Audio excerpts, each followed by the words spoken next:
Hey y'all. I hope that y'all are doing well. We have some work to do today and I'm gonna take you along with me, at least for a little bit. I recognize that there is a lot of work that needs to be done. We need to unpackage and clean up and then pot up all of these tissue cultures right here. And so I probably won't do all of them on camera just because I feel like that might get a little bit redundant and kind of boring to watch.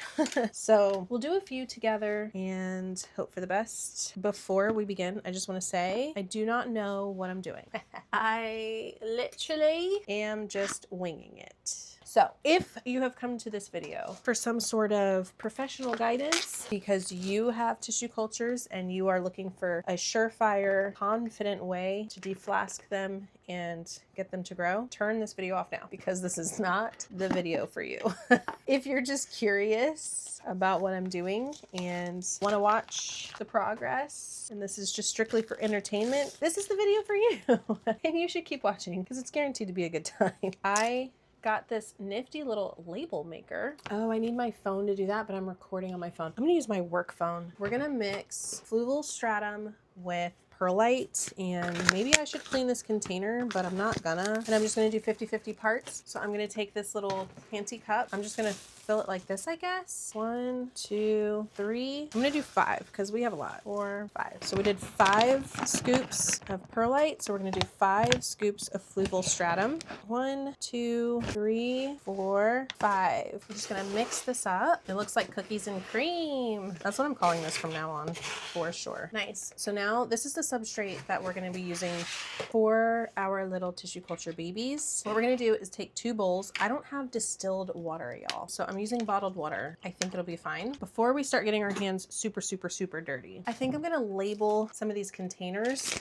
Get out! Look, they come with little tags. Oh my gosh, this is the sweetest little tags I've ever seen. Look how tiny they are. Anyways, so yeah, we're just gonna label some of these so that I can just wash and fill without having to stop and try to touch my label maker. My hands are dirty, da da da da da. I'm also thinking that because we have so many of these and some of them are repeats, and I might end up getting repeats in the future because I do like getting like mystery packs, I think I'm gonna name them. I'm just gonna pull up like a baby name website or whatever and let's name them. And that way we know what to call them. As they get bigger and they have babies, we could be like, this is Monica's baby. You know what I mean? I think that'd be fun. So that's what I'm gonna do. Let's just start. We have the monstera. So I think what we're gonna do, where did that app go? Y'all, this is my work phone and I literally just upgraded my work phone the other day. So it has all of these like standard apps on it. This is the iPhone Air, I believe it's called. I've never heard of this before, but I didn't want to get like a Pro or something for my work phone because like I don't need all that. I saw this and I was like, holy crap, it's so slim. Like it's so light and so like thin. Crazy. Anyway, I was having a hard time finding the app I just downloaded. Okay, so all we're gonna do is just go in here and we're gonna put, I don't want to hold this over the water bowl. Let me move that. Monstera deliciosa white monster. What do we want to name her? White monster. Let's name her Whitney. Whitney the white monster. I love that. I'm such an idiot. This is way more entertaining for me than it should be. Oh, they have fun texts. Oh man, they have a lot of texts. Oh boy. See, this is where I'm going to waste a whole lot of time. Ooh, I like this one. Okay, so we're going to print that one. Boom. Look how cute this is. I'm having way too much fun and y'all are sitting here like, girl, we got stuff to do, please. So this is what we have. That is so cute. Okay, Whitney. I'm going to make up like maybe 10 of these at a time, I think. What's the next one? We have a Monstera lemon lime. What do we want to name it? Let's name it Luca. This is so fun for me. All right, Luca. Nice to meet you, Saul. Period. I'm having so much fun. Let's see. Let's do this Alocasia Bambino Pink Variegata. Let's name her Selena. I'm like scrolling on my computer, different baby names. So if you're wondering like where these names are coming from, I'm just on like a baby name app. All right, we have an Alocasia Adora Batik. We're gonna name this one Lyric. That's a really pretty name. Next, we have an Esqueleto. Let's name it Elena. I'm a weirdo. I talk to my plants. I used to name them sometimes, like some would have names and some wouldn't. My husband's grandma had this really huge elephant ear. Every single year, she would bring it in the winter, take it back out in the spring, and it did so well. And I could not keep them alive to save my life. So I asked her one day, like, how do you keep this thing alive? Not only do you keep it alive in the warmer months, but like changing the environment, mine would just die. And she's like, I talked to it. And I don't know what about that. It was just like, true. I never thought of that. And honestly, when I started talking to my plants, that's literally when I just started doing really well with houseplants. A lot of y'all would ask me what I would do, how I would care for it, how I'd keep things alive. A lot of it, honestly, was a lot of neglect.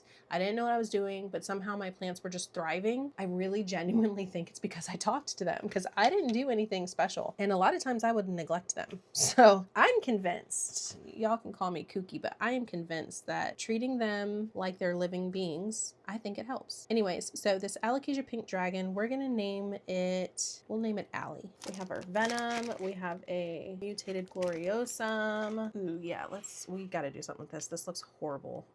All right, let's do our alocasia venom. We're gonna name this one, let's name it Klaus. When I think of venom, then I think of vampire, then I think of Klaus. Any hoodles. I don't know why venom makes me think of a vampire, because you would think that it would make me think of a snake, but listen, I can't help the weird tracks that my brain goes on, okay? All right, this next one is a philodendron gloriosum. This is a variegated. I'm gonna put mutation because that's what it says on here, and we're gonna name it, let's look at our baby name list. I like the name Camden. Let's do Camden.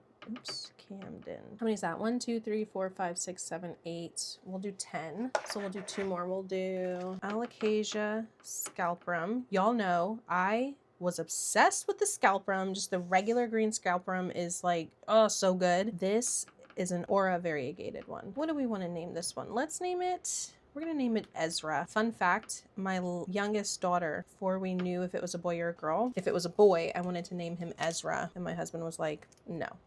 My husband did not like the name, but I always wanted to have a son and name him Ezra. So I will live that fantasy out with my alocasia scalprum variegated. Next is a monstera deliciosa. Oh my gosh, a Maryland. And obviously, I feel like the obvious answer here is that we're gonna call it Monroe. All right, we have 10 ready to go. I'm gonna fill these with substrate. I think this is good, and then it'll give it room to get tall. So I think we're gonna fill it like just maybe about half.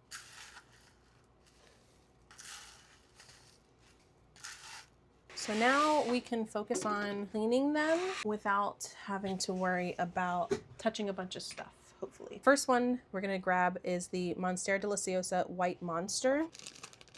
We're gonna try our best to like get all of this agar off. I probably should be wearing gloves on second thought, but here we are. I'm just gonna like swish it around and take this paintbrush and just try to like brush off as much agar as I can. I'm trying to be gentle, but I'm also trying to be a little firm. Get rid of anything that might potentially rot. I think we got everything off, so now we're just gonna swish it around in clean water and then just dig a little hole and just kind of try to center it as best I can so that the leaves hopefully don't touch anything. So there we have it. Oh, y'all didn't even see that. I'm sorry. I just stuck it in this substrate, and then we're gonna lid it and close our little air vent hole, and there is Whitney. I can't tip her to the side, but so cute. I do need to water it. I kind of feel like I should be watering all of these like beforehand. I might do that. I'm gonna slap some water in these. We're gonna do Luca next. So our Monstera lemon lime. We're doing the easy ones first. Look how cute. So sweet. All right, we're gonna just swish them around, brush off the roots and the base here, just swish it in the clean water. And then same thing with this one. I'm just gonna kind of like dig a little hole here to stick the baby in and then cover it up, period. And then there is Luca. We're gonna lid him and close his humidity dome. Okay, there's Luca. Next is Selena. I'm nervous about this one because I really like this one.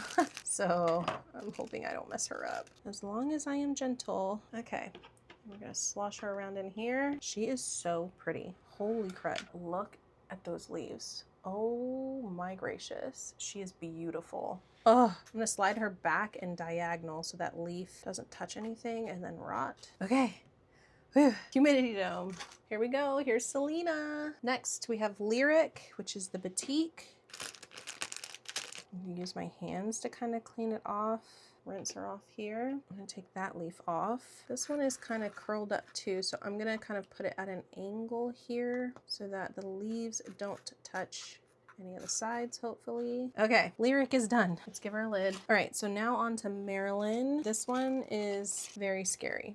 The root looks good though, so I'm going to just assume that we'll lose these leaves, but that the root will hopefully be okay. What I am gonna do is just cut the mushy leaves off, but I'm gonna leave some of the stem on and just say a little prayer that maybe somehow a new leaf can grow from this stem that's left. Nervous. We'll see. We will see. Wouldn't that be so cool if it did work out? If it just was a fighter?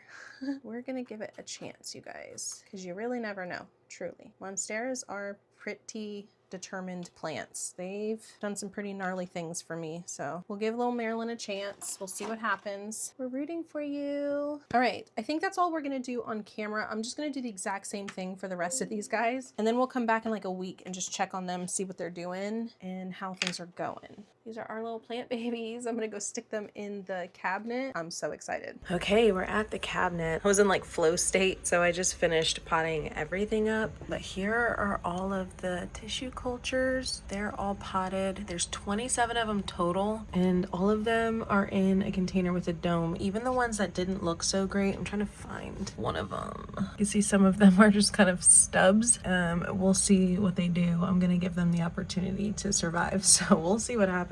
Each of them are labeled, each of them are named. It was so fun picking out names, except for these two. I didn't think about it, but because it came with a label, I didn't name them. So I'll need to print little names for these two. So there we have it. Everything is all good. We'll come back and we'll see how things are looking in a few days. So we have had a couple of casualties. Excuse the construction dust. My variegated chia pence is a goner, unfortunately. One of the Monstera Marilyns, also a goner, and the variegated scalprum, Ezra, goner. I'll just never be able to name anything Ezra. This also doesn't seem to be doing well. This is the crystallinum crossed with the Nigrolaminum Gigi. It feels like it's pretty well rooted in there, so I don't know if it's just these leaves aren't happy and it's going to push something new. So I'm leaving it in there for a little bit just to see. But yeah, everything else seems to be doing really well. We have some leaves that aren't super happy. Like we're going to lose some of these older leaves, but they're still like perky, upright, seem to be really well rooted. These all seem to be doing really well. And I know that there's a few things in here I didn't show y'all, but one of these days I'll go through and show you all of the things that you probably didn't get to see the first time around. But the Bulbasaurs are doing well. The Bromark's Flame is doing really well. It's pushing a new leaf, which is fun.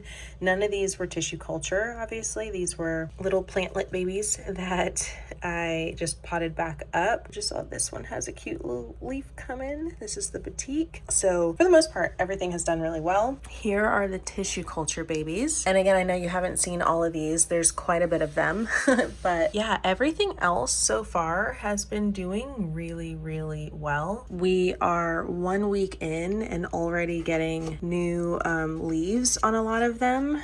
So that's fun. Here's the caramel marble. We named it Finley. I'm having a hard time showing, but like, see, that is pushing a new leaf. Then we have Elliot here, our SGK Dazula. That is also pushing a new leaf. Can you see it in there? The sides are very wet, but there you go. New leaf there. So yeah, I'm very surprised by the success rate of the tissue cultures. I really thought we'd have more dead than we did, so I'm very proud of that. A lot of the ones that looks like they weren't doing very well are now pushing new leaves. So like, as you could see, this was like dying, but it kind of regained its composure and is pushing a new leaf. This one, this is Atlas, our Lego Gatoon crossed with the Dark Phoenix. This one was not very happy. As you could see, it was really wilty. It lost a leaf, but now it is pushing a new leaf. We have some back here that are just insane. Look at this, pushing up against the dome and everything. So some of these I have started venting just because they're getting so big that they're gonna have to acclimate because it's getting a little crazy. This one specifically is like a rock star. So as you can see, it is just like bursting out of its dome. This new leaf is trying to harden off, but it does not have room in here. This is Hazel, our Aurea. This was marketed as a Maryland, but it just doesn't look like a Maryland to me, so I don't know. I went ahead and just said it was a Monstera aurea. We'll see, I guess, as it gets older. But this guy, look, we have roots here. We have a fat, juicy root somewhere. You can see roots there starting. There it is, the big fat juicy root. This one has like completely taken off. It's only been a week and it's just been insane. So I opened the little vent and I'm just praying it doesn't completely die off on me. Oh, we have some fungus gnats in there. Weird. That's the other thing. Ever since buying plants, some of these plants that were in dirt came with some little fungus friends. So it's kind of annoying because I'm starting to get fungus gnats already. And I'm like, no. So yeah, there's our update on the tissue cultures. We'll keep going with the updates and we'll let you know how all the babies are doing. This is week 1, so I'm gonna give these another week or 2 before I start venting the rest of them.